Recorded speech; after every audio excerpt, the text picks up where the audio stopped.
Hey everybody, we're wrapping up our series on forgiveness today. It's called Remember When I, and I'm so excited for you to hear where we're going with the conversation. As we get started, I want you to take a second and think about something you're waiting for that you really want, okay? Think about it, all right? You got it?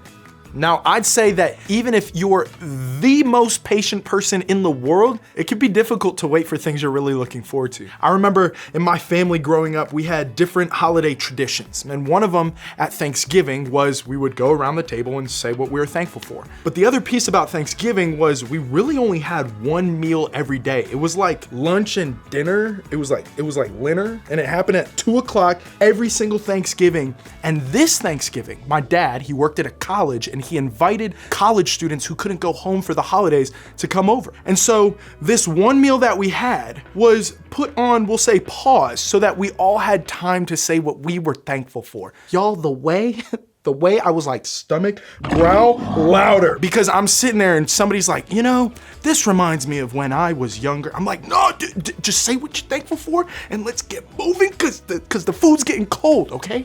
Sometimes forgiveness feels a lot like waiting for that thing we really want. I know you probably know this from experience. While we all wish there was a quick fix to the hurt, pain, and disappointment we feel in life, the reality is real forgiveness often requires real time to really work. Think about your remember when I moments that might have required a little forgiveness on your part. Remember when I broke up with that person because they lied to me? Remember when I caught my sibling taking my stuff without permission? Remember when I was left out of the group chat? That one hurts. Remember when I found out my parent was leaving? Remember when I got into it with a teammate who shoved me on the field? Moments like that probably left you feeling terrible. It was so terrible, in fact, that you wanted to get rid of it and get over it as quickly as possible. Maybe you even tried to forgive the other person, but somehow the feelings just didn't go away. That, unfortunately, can take more and more time. This is true when you're the one needing forgiveness too. Think about your remember when I moments that might have required someone else to forgive you. Remember when I got caught cheating in my math class? Remember when I snuck out of my house and lied to my parent? Remember when I started a rumor about someone else at school? Remember when I lied to my boyfriend or girlfriend? Remember when I got in the way of someone else getting the lead in the school play? Those moments probably also left you feeling terrible. But this time, you were the one asking for forgiveness, and you were put in the uncomfortable position of waiting for the other person to decide if they were gonna forgive you or not. That kind of forgiveness also takes time, and it's not always time we want to give. Forgiveness takes time. Just because you choose to forgive doesn't mean things just go back to normal or the negative feelings just disappear. And just because you want forgiveness from someone else doesn't mean it'll come quickly. Real forgiveness requires you to wait. And in that waiting, you can sometimes wonder, is forgiveness even worth it if nothing actually changes?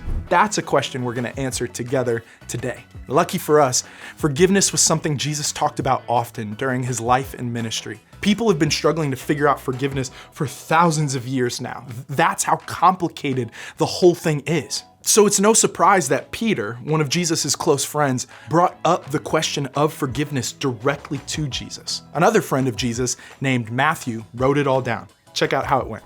Then Peter came to him and asked, "Lord, how often should I forgive someone who sins against me? 7 times?" Let's just stop here for a second. I don't know about you, but forgiving someone 7 times seems like a lot, doesn't it? 1 time seems about right, you know? Good enough. But Peter suggested that we should forgive 7 times. 1, 2, 3, 4, 5, 6, 7.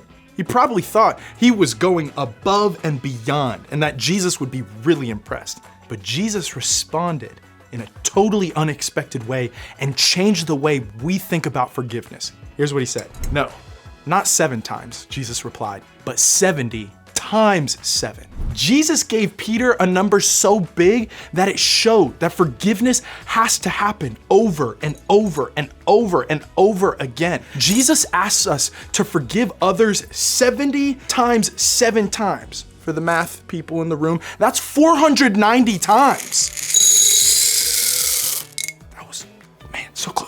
But that's still probably not even enough, right? The point of this conversation isn't to tell us a specific number we must hit in order to reach forgiveness. We're not supposed to be adding up how often we've forgiven someone until we hit some special number. Nah. Jesus was basically saying that forgiveness is something that requires practice. It's something we have to keep doing time and time again for it to sink in. Jesus showed Peter that forgiveness takes time. It takes patience. Sure, sometimes we give or receive forgiveness and can move right on from the situation. But often, if we're honest, forgiveness takes a lot more patience and effort. It requires us to make the choice over and over and over and over and over again to forgive until something changes. Not in necessarily our circumstances or relationships, but in our hearts. That's why Jesus calls us to do this. Choose forgiveness. There's not always a fast path to forgiveness. Every situation is different. Every hurt is different. Every relationship is different. And that means how long it takes for forgiveness to take root in our hearts will be different in every circumstance. But if we follow Jesus' leading, if we make the decision to forgive as often as we need for as long as it takes, trust me, it'll be worth the wait. Not because it guarantees things will work out the way we want it, not because it means things will go back to the way they were, and not even because it means we'll feel better and move on just the way we planned, but because it means our hearts will change for the better when we make room for forgiveness to grow. And that's exactly what we're doing when we choose forgiveness. One of the most difficult parts about letting forgiveness take time, it requires vulnerability in the waiting. Vulnerability simply means to be honest and open. It means putting yourself out there with other people, and that can sometimes be uncomfortable. When you've been hurt and are trying to forgive someone else, it requires vulnerability to extend that forgiveness and give it time to grow. And when you've caused hurt and are hoping for forgiveness, it requires vulnerability to ask for forgiveness and give the other person time to get there. Yeah.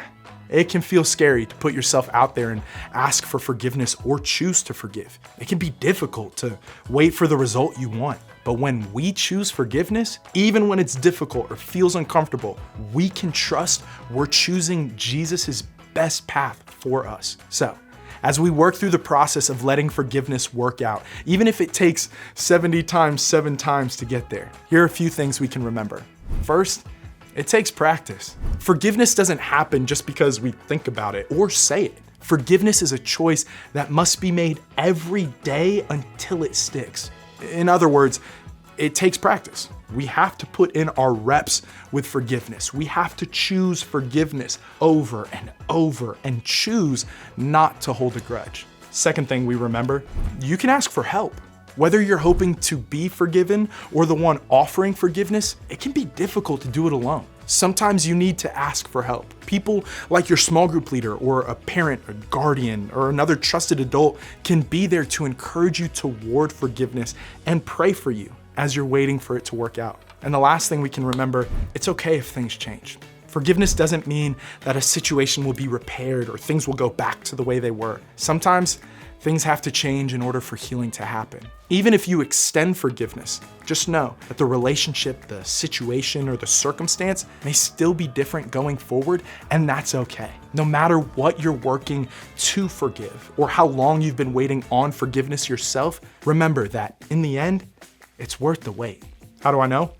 Because Jesus showed us that forgiveness is the best way forward for us. That's always something we can trust. So with that in mind, let's be people who choose forgiveness. Imagine, for real, imagine what would happen if you made the decision to practice forgiveness. If you decided to be a person who let forgiveness take time to work in your life. If you trusted Jesus enough to let forgiveness take as long as it needed to change your heart.